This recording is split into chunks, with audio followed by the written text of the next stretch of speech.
I think we've all been there, haven't we? You know, the delivery driver rings the doorbell, but by the time your phone gets notified and you answer it, then they're already back in their van and driving off. Well, what if you could have a high definition doorbell that's hardwired, instantly responsive, and acts the way you expect? Today, I'm putting the Aqara G400 doorbell to the test. It's a modern PoE powered device that promises to fix those frustrating lag issues, and I want to see if it's the high performance upgrade your front door deserves.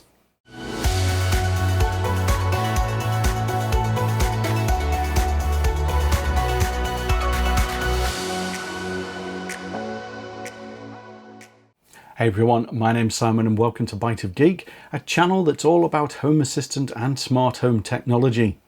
So a big thank you to Aqara for sending me out their new G400 doorbell to test and review on the channel.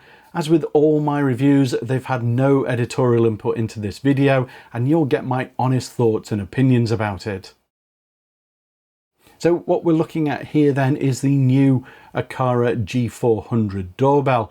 On the box, you'll notice that there's a distinct lack of Matter or Thread logos, and that's because this just works over your Wi-Fi. So keeping things nice and simple, and it supports all the major smart home ecosystems, including Home Assistant and Apple Home. Inside the box, we have the doorbell, our accessories pack, and a mounting template.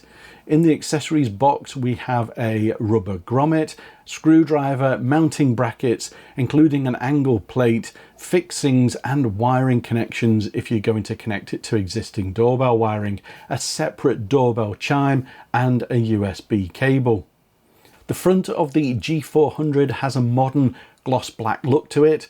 The body of the doorbell does seem to be all plastic, but it's a very modern looking device. On the front, we have a big push button at the bottom, and this has an indicator light ring around it. At the top, we have the camera lens, and elsewhere on the front, we have the microphone, a light sensor, and the infrared LED as well. On the back of the doorbell, we have a reset switch, a tamper detector, a couple of power terminals if you want to use existing wiring instead of PoE. Under this rubber grommet, we have the micro SD card slot and the RJ45 port. You also have a second grommet in the pack, which you can use if you're not supplying power via the RJ45 port. And finally, on the base of the doorbell is the speaker. You also get an external chime in the box, and this is USB powered. On the front, you've got the speaker, an indicator light, and then on the side, you've got the volume adjustment and ringtone switch buttons.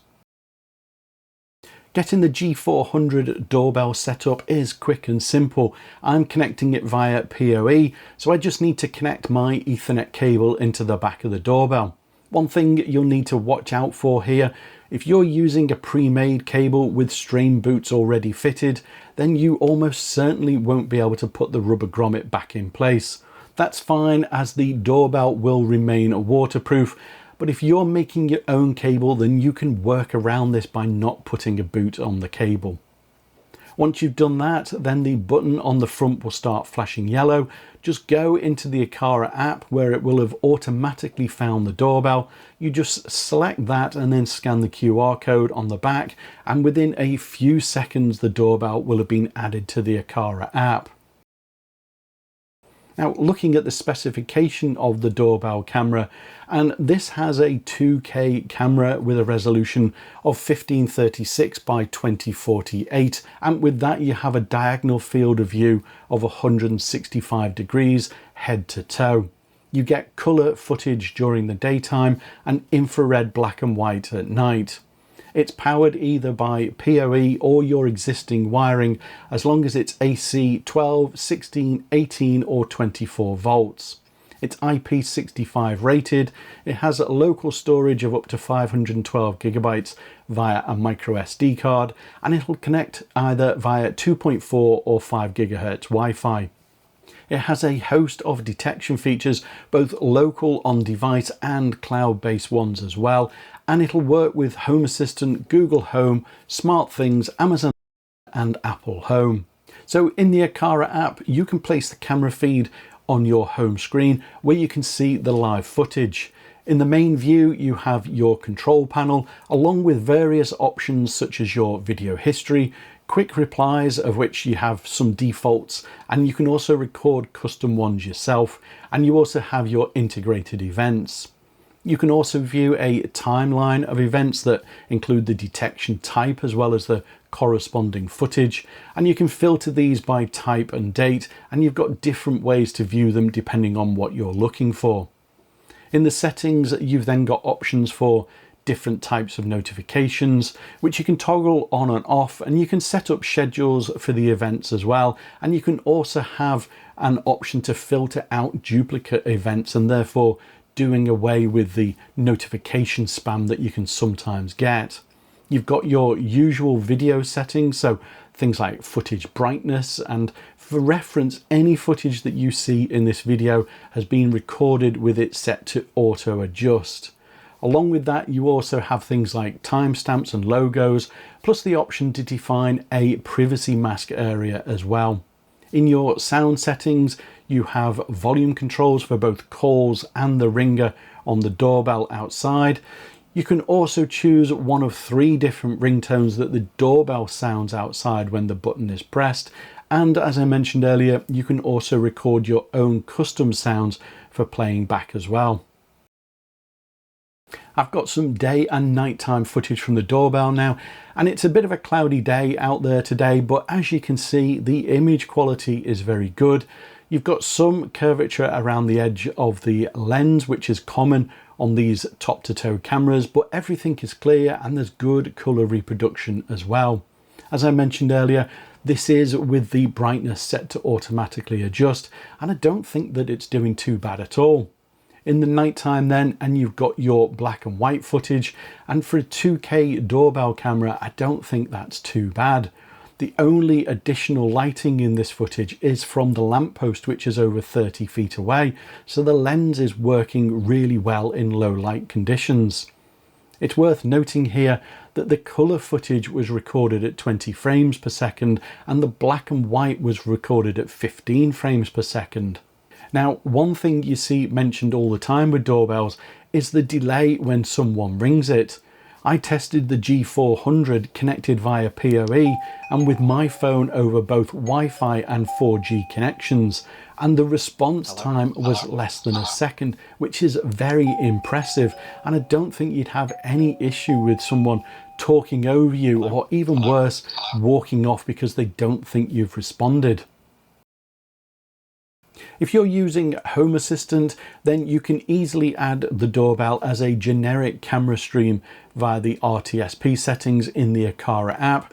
Just go into Home Assistant and add the generic camera integration, and in the Aqara app you just need to get the RTSP settings and enter those in Home Assistant as requested, and then you end up with your live streaming feed. You could also use the WebRTC and set it up that way, which does give you a few extra controls for the feed.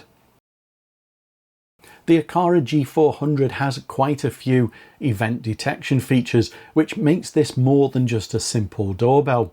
These are all in the AI detection section of the app, and some of them are really useful to have.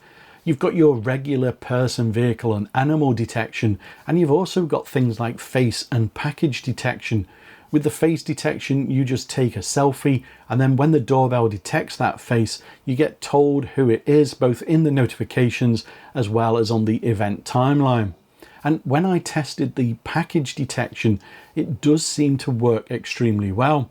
The detection works within an area predefined in front of the doorbell. So whilst the doorbell doesn't have a secondary lens pointing downwards, it is able to see if anything is in that area. The clever bit with this is, if the package is left in the area and then later removed, you will then get a notification to tell you that as well. So if you combine this with the intrusion zone functionality, which if someone enters it, then the doorbell will automatically start recording, then you end up with an excellent way to protect parcels left on your doorstep. You get a lot of the AI detection as standard, but some of the options are part of the Aqara Home Guardian, which is a paid for service, and for this doorbell that comes in at £4.79 a month. Or if you have other Aqara cameras as well, then you can opt for the unlimited plan, which is a lot more cost effective. The G400 has an included USB powered ringer, which you pair with the doorbell. It has 7 different ringtones on it, some of which are just a variation of a standard ding dong. And whilst that doesn't sound like a lot, personally I pick one and then stick with it for years to come. So I think you'll likely find something that you'll be happy with from those available. It also has 4 different volume levels, plus an additional mute level as well. Now, if local control of your own data is important to you and you'd rather store it somewhere else other than the cloud, well, the G400 not only has local storage of up to 512 gigabytes via a micro SD card slot, but it also supports storing the footage onto your NAS. As you can see here, it's automatically picked up my NAS to store any recorded footage, and all I need to do is enter my credentials, and then any footage recorded onto the micro SD card will then be stored onto the NAS. So what's my verdict on the Aqara G400 doorbell then? Well, if you're after a PoE doorbell and you don't want to be breaking the bank in trying to buy one, then you should certainly consider this. And if you don't have Ethernet running to your door, but you do have doorbell wiring, then you should consider it as well. The picture quality is very clear for a 2K doorbell, and the response time in answering when someone rings the bell is fantastic. It really is. You no longer sound like you're on some kind of satellite link between your phone and the doorbell. There's not much I'd improve here with this. I think the ringer could do with being a plug-in unit rather than USB, or at least have the option, and maybe just a few more ringtones wouldn't go amiss either. It's a stylish, modern design, and I couldn't see a white version of it available, so that is certainly something that Aqara should consider making available to buy. The detection features are genuinely useful, especially the package and intrusion detection, which could potentially stop you having your next smart home device from being pinched from right outside your front door. If you want to pick up the Aqara G400 doorbell and add it to your smart home, then it's available now for £99 or $99 US. I'll leave an affiliate link in the description below. Alternatively, you can just scan the QR code shown on the screen here if you prefer to do that. If you found this video helpful, then I'd appreciate a thumbs up, and why not subscribe to the channel for more smart home content like this. But as always, thanks for watching, and I'll see you in the next video. Bye for now.